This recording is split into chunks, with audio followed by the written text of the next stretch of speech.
법무부 장관을 고발하려고 해서 김무 유기상 없애실 거면 없애고 국회에 촉구합니다.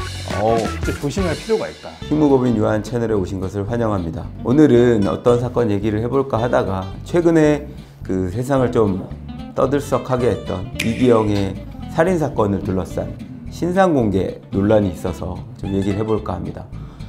이기영 살인사건 두 분 다 알고 있죠? 네, 알고 있죠. 이거 뭐 워낙 충격적인 사건이라 너무 충격적이었던 것 같아요. 저희가 사건을 하다 보면 진짜 야 이거는 정말 영화 같은 사건이다라는 사건이 많긴 한데 이거는 그 중에서도 진짜 너무 영화 같은 게 일단은 이 살인 사건을 발견한 게 지금 만나던 여자친구가 고양이 사료를 집에서 같이 남친구랑 지내던 집에서 고양이 사료를 찾다가 불쌍해서 시체를 발견했잖아. 영화 같은 스토리라는 면에서는 역대급 우리 살인 사건 중에서도 거의 탑3 안에 들지 않나. 충격과 공포 그 자체가 아닐 수 없을 것 같습니다. 하여튼 이 건과 관련돼서 최근 논란이 되고 있는 게 말도 안 되는 살인을 한 살인마인데 신상 공개를 통해서 이 피해자의 실제 모습을 봐야 되는데 이렇게 동일인 식별도 안 되는 그리고 과거에 찍었거나 아니면 너무 멀끔한 모습을 보여주는 게 과연 신상공개 제도에 부합되는 거냐 이런 논란들이 있습니다. 이와 관련돼서 이 신상공개 제도가 태어나게 된 배경 이 부분 한번 김 여사님 설명을 해주실래요? 2000년대 이전까지 거슬러 올라가야 되는데요. 2000년대 이전에는 뭐 인권이란 뭐 그게 그렇게 사회적으로 막 중요한 가치는 아니었어요. 그렇기 때문에 그때는 이제 범죄 피해자들이 뭐 얼굴이나 이름이 공개되는 건 너무 자연스럽고 심지어 그렇죠. 집 주소까지 공개된 적도 있다고 해요. 그 계란 막 얼굴에 던지고 막 그랬었지. 그런데 이제 2000년대에 대해서 인권이 사회적 가치로 이제 대두되기 시작하면서 피의자들도 인간이다. 인권을 존중해야 되고 보호해야 된다. 그리고 이제 헌법상 저희 그 무죄 추적의 원칙이 있지 않습니까? 실제로 이제 유죄로 확정됐다고 볼 수 없는데 벌써부터 이거 다 공개해버리면 뭐 사회적인 낙인 효과도 있을 수 있고요.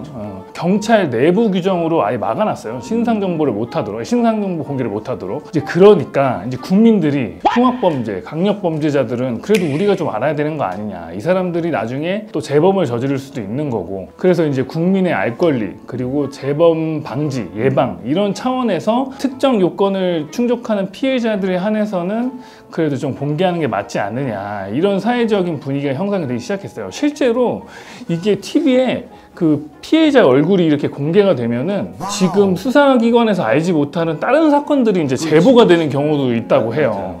얼마 전에 그 제2의 조두순이라는 사람이 이제 출소할 무렵이 됐을 때 그때 그 얼굴이 공개되고 하니까 추가 피해가 실제로 신고가 돼서 구속영장이 발부됐던 사례가 있었죠, 진짜로. 그래서 이제 2010년도에 그러니까 그런 사회적 분위기 속에서 이제 특정 강력범죄 처벌에 관한 법률 그리고 이제 성폭력 특별법 이 두 가지 법률에서 그 신상정보 공개에 관한 이제 규정이 들어오기 시작했고 그때부터 현재까지 이제 약 40여 명의 피의자의 신상정보가 공개되었다고 합니다. 네, 그때 이제 어떤 촉발이 됐던 구체적 사건이 있었다고 하더라고요. 그러니까 2009년도에 강호순 살인 사건이 났는데 그때만 해도 인권 때문에 이제 얼굴을 공개하지 않는 분위기 속에서 모 신문사에서 얼굴을 그대로 너무 생생하게 공개하는 사진들이 나가다 보니까 이걸 이렇게 아는 것이 맞지 않느냐, 이걸 왜 꼭 막아야 되느냐 이런 분위기가 굉장히 촉발되면서 결국 법으로까지 지정이 되게 됐습니다. 그래서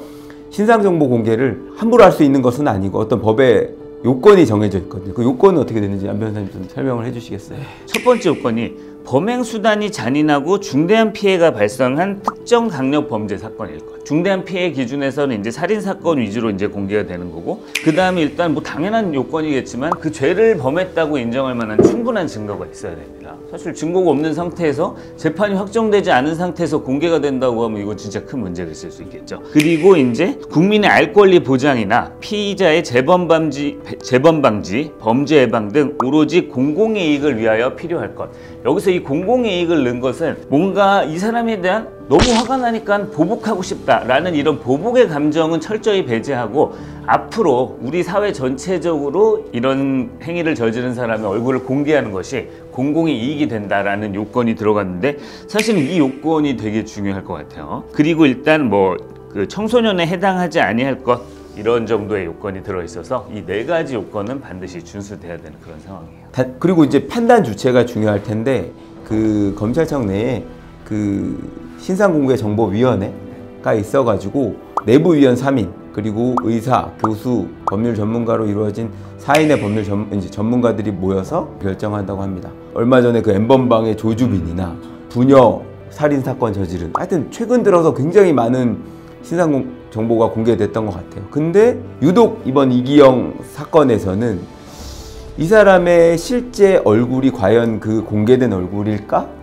라는 의문이 있으면서 이게 제도상으로 본인이 동의하지 아니하면 그 구금될 당시에 촬영한 사진을 공개할 수 없도록 하고 있는 것 때문에 이 흉악범의 의사에 따라서 그 얼굴을 진짜 그 범죄자의 얼굴을 못 보는 게 맞는 거냐 이런 여론들이 지금 팽배하단 말이죠. 그래서 국민들의 한 80%는 공개해야 된다 라고 보는 건데 그에 관련해서 또 반대되는 목소리도 있잖아요. 저는 개인적으로 국민의 한 사람 입장에서는 흉악범의 얼굴이 공개되면 시원하긴 해요. 속 시원하고 통쾌한 면이 있어요. 하지만 저는 법조인으로서는 사실은 저는 신상정보공개제도에서 좀 반대하는 입장이거든요. 예를 들어서 이제 그런 겁니다. 사실은 범죄자의 인권을 지켜준다라는 거 사실 되게 거북하죠. 아니 저만 해도 아니 이렇게 흉악범들의 인권을 왜 지켜줘라는 게 분명히 생각이 있어요. 근데 그 우리가 쌓아온 지금 죄형 법정주의 하에서 우리가 쌓은 뭐 미란다 원칙들 우리가 알고 있는 피의자의 인권을 보장하는 여러 가지 제도들이 사실은 옛날에 굉장히 근현대부터 굉장히 부당한 수사 관행에 저항하면서 하나씩 우리가 만들어 온 어떻게 보면 약간 인류의 유산이란 말이에요. 1,000원짜리 변호사 리뷰할 때 거기도 나오잖아요. 이 원칙은 언젠가 가장 중요한 순간에 가장 소중한 사람을 지켜줄 것입니다. 바로 우리들 자신 말입니다. 저는 거기에 동의를 해서 우리가 이렇게 통쾌하다고 하나씩 하다 보면 사실은 어느 순간에는 범죄자의 인권이라는 건 남아있을 수가 없고 이 범죄자랑 비범죄자의 구분이 좀 애매한 영역들까지 이렇게 가다 보면 훌륭한 이제 법적 유산들이 조금 흔들릴 소지가 있지 않느냐.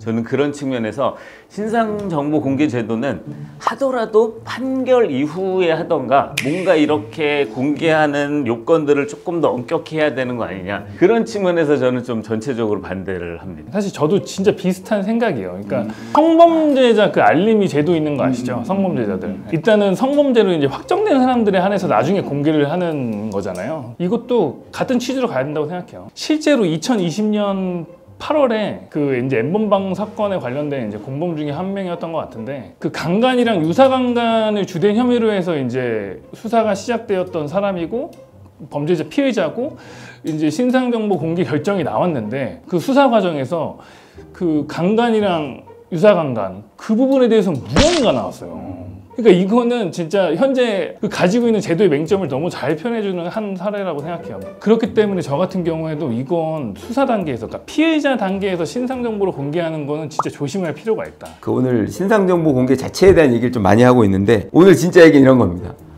이게 제 그 주민등록증이거든요.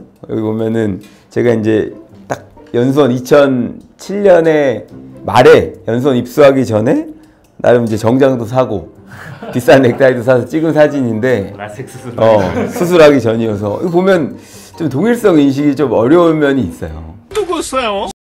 범죄를 저질렀다고 믿을 만한 충분한 증거가 있는 사람인데 그 사람의 의사 가지고 어차피 공개할 사진을 꼭 이런 사진 동일인 식별이 안 된 이런 사진 할 거냐 막 저도 머리 막 이렇게 막 헝클어지고 이런 사진을 보여줘야 되는 거 아니냐. 저는 그렇게 생각해요. 제도 자체가 옳으냐 그르냐를 떠나고 어찌됐든 법에 신상정보 공개제도가 들어와 있는 이상 사진을 이렇게 쓰면 안 되지. 저는 이거는 반드시 잘못됐다고 봅니다. 그러니까 이 제도가 들어와 있다 그러면 그렇지. 이거 되게 좋은 얘기야. 제도를 없앨 거면 없애던지 이게 뭐 하는 거야. 이게 뭔가 제도가 좀 애매하니까 쭈삣쭈삣하고 당사자 동의 못 받고 그러면 요 사진이라도 쓸까? 사실 저는 이런 느낌이라 저는 지금은 하여튼간 이도저도 않은 죽도밥도 안 된 이상한 상황인 것 같아요. 사형제도가 지금 그런 거예요. 지금 우리나라 사실상 사형 폐지 국가라고 하고 있잖아요. 사형제도가 만약에 이제 유명무실화 됐기 때문에 폐지해야 된다고 하면 형법도 개정하고 각종 형사소송법 개정을 해야 됩니다. 근데 사형제를 두고 있는 상황에서 현재 집행을 안 하는데 법률상으로 사형 판결이 확정되면 일정 기간 내에 사형을 집행하도록 법무부 장관에게 명령하고 있어요. 지금 직무유기 상태야. 법에서 어떤 구체적인 명령을 내렸기 때문에. 그래서 사실 제가 법무부 장관을 고발하려고 했었어요. 맞아요. 저희 개혁 개혁 초기에 초기에 진짜 사형수들의 그 피해자. 피해자 가족들을 어떻게 한번 좀 찾아서 유영철 그때 피해자 만나보려고 했어요. 찾아서 이거는 뭔가 직무유기든 하여튼 최소한 국가를 상대로 국가 배상 청구든 해볼 생각을 했었죠. 제도를 없애려면 진짜 확실히 없애던가 제도가 있으면은 법률에 규정된 룰은 다 지켜야지 이렇게 애매한 상황을 만들면 안 된다는 거죠. 그래서 실제로 최근에 발빠르게 모 의원께서 발의안을 내셨더라고요. 개정안을. 그래서 30일 이내에 촬영한 사진을 공개하도록 하는 개정안을 발의하셨더라고요. 그리고 지금 아예 그 민주당의 안규백 의원은 아예 그냥 머그샷 바로 촬영하는 걸로 예, 그런 개정안을 또 내셨더라고요.